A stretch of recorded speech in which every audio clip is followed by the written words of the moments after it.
As promised, for a few requests, this is a tutorial on how I make my Yuna Armor, or any type of armor that you guys are wanting to make out of simple craft foam sheets. This is a remarkable resource that I got from Penwiper. The link to her site is in the description box if you want to know information about it. Now this video is probably going to be super sloppy, but keep in mind this is just a quick demonstration and getting down to what you have to do. Now I don't have all the proper materials for this video sadly because the good craft stores are far away from where I live, but as of now this is just a pure example. The following items could possibly injure you. Always be extra cautious when dealing with sharp objects or any type of heating appliances. Otherwise, have an adult to assist you. Now here are the materials that you need. Construction paper to make us patterns, school glue, possibly lots of it, craft foam sheets, a ruler or a measuring tape, acrylic paint, but if you're bold like I am, you can try a can of spray paint. Rub and buff. Now this you can find at craft stores. This is for like a finishing touch to your armor, and it probably works wonders to your armor to give that nice shine, but sadly this is the item that I don't have yet. Now you can also try floor polish with future shine and acrylic protection, and it has to be the non-wax kind. This will also give shine to your armor. 3D glue, ink pen, hot glue, an electric stove, or any type of heat appliance. You'll see why we need these later in the video. Fabric for the backing. This is also good for keeping the foam from tearing easily. Paint brushes, tape, and scissors. Optional, you can also use maybe like round thumbtacks or jewelry or beads or anything three-dimensional that you can place on your armor. Alright, let's get started. Now get your measuring tape to measure your arms, your shoulders, your waist, or whatever part of your body that you're making your armor out of. Now I'm going to make a simple gauntlet here. I measure around my wrist and forearm, and I take the ruler to measure the long part of my arm. Take your measurements and trace them on construction paper. Now if you already have an idea on how you want the design of your armor, or if you have any references, just draw it out.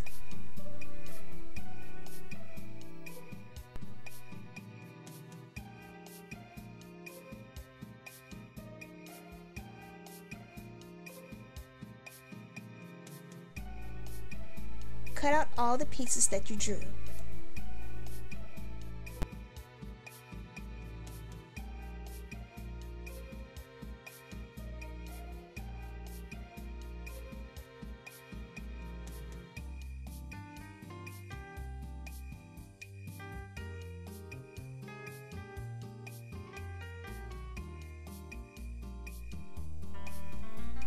Now we're going to take each piece and place them on top of your foam sheet.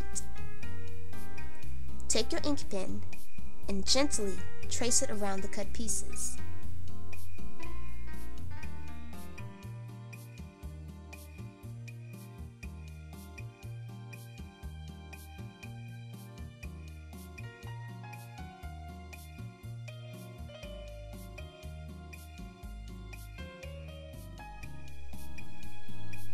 Now get your pair of scissors and cut your trace sheets.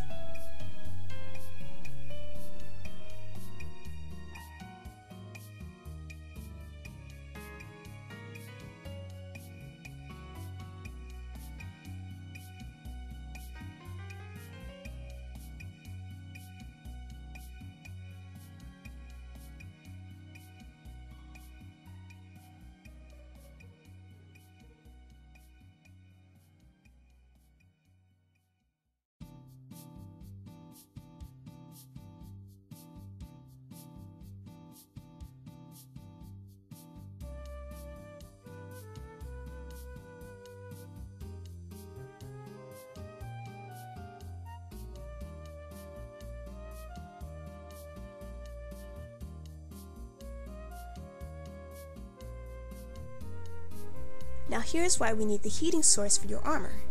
We're going to use it to shape the foam. Now take your cut pieces and carefully hover it over your heat for a few seconds. See how easily it flops over? Now pull away and quickly shape it to any shape you want while it cools down. Now this is only going to take a few seconds. Penwiper uses a rolling pin to shape her armor, or you can shape it with your fingers. Shape it as many times as you want until you get your desired shape. But do not overheat it. Otherwise the foam will either shrink, bubbles up, or have those 5-degree burns. Just kidding on the last part. But it will be worthless if you do overheat it.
Now that I'm done shaping and molding my armor, I'm just going to go and use some simple tape and tape up my arm to make sure that it fits properly around my arm. It's always best to test out your armor before you go any further.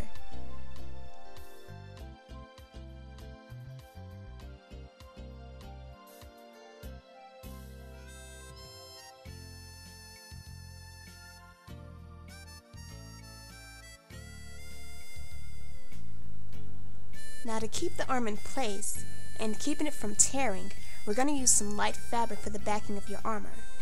Now I got this decorative light fabric from Walmart. It was right by the craft department. Now we're going to cut a large piece of fabric to cover over the back part of your armor. We're going to get some school glue and glue the back part of the armor first. And then we're going to take the fabric to place it on the glue armor and smooth it out.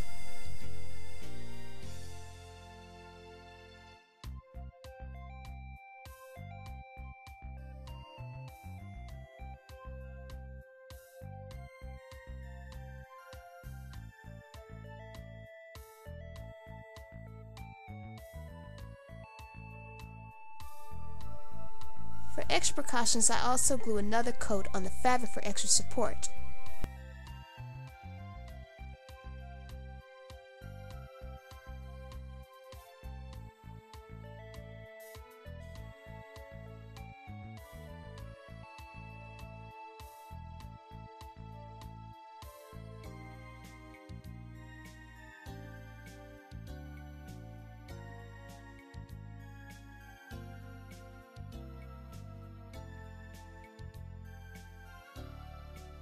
Now we're going to let it dry. Now that the glue is dry, we're going to cut off the edges of the fabric.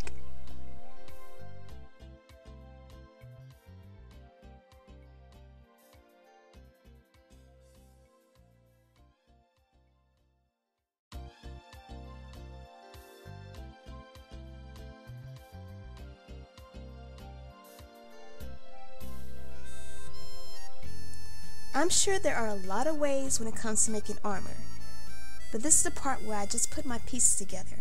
Once again, I'm just double checking to make sure that the armor will fit me properly before gluing all the parts with simple school glue. Now, if you want, you can use hot glue, but I really don't bother using it. I promise you guys, if you use the right amount, school glue will work. I mean, come on, it's been your best friend since kindergarten. Never leave its side.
Now here's the fun part of the armor. This is where you can design your armor if you wish. Now here I'm using like this 3D like glue. I got it from the dollar store. They didn't have the solid color kind, but this will work just as well. If possible, lay your armor flat before placing the 3D glue on the armor. You have to keep it flat because the glue will run. Now I've noticed when it dries, it tends to go flat. Now if necessary, use another coat if you need it to pop out more. Now add your second coat after the first coat dries. For something easier, you can use like some round thumbtacks to make the armor look more three-dimensional as well. Again, you can never be too safe when it comes to foam. Now we're going to seal the foam by using Sobo glue and water. And since I have no idea what the heck that is, Penwiper says that school glue and water works just as well for flexibility of your armor. Now we're going to mix the glue and water to make it thin, so that way we don't get those harsh brush strokes when you paint over the foam. So we're going to paint the armor with thin coats, as thin as possible, not puddles. Also, we're going to paint over those small air holes that pop through the glue. I'm pretty sure you'll see what I'm talking about once you paint over it. Now once you paint a coat, let it dry completely. Penwiper says for extra precaution to paint 7 to 8 coats. So basically just paint 1 coat a day for about a week.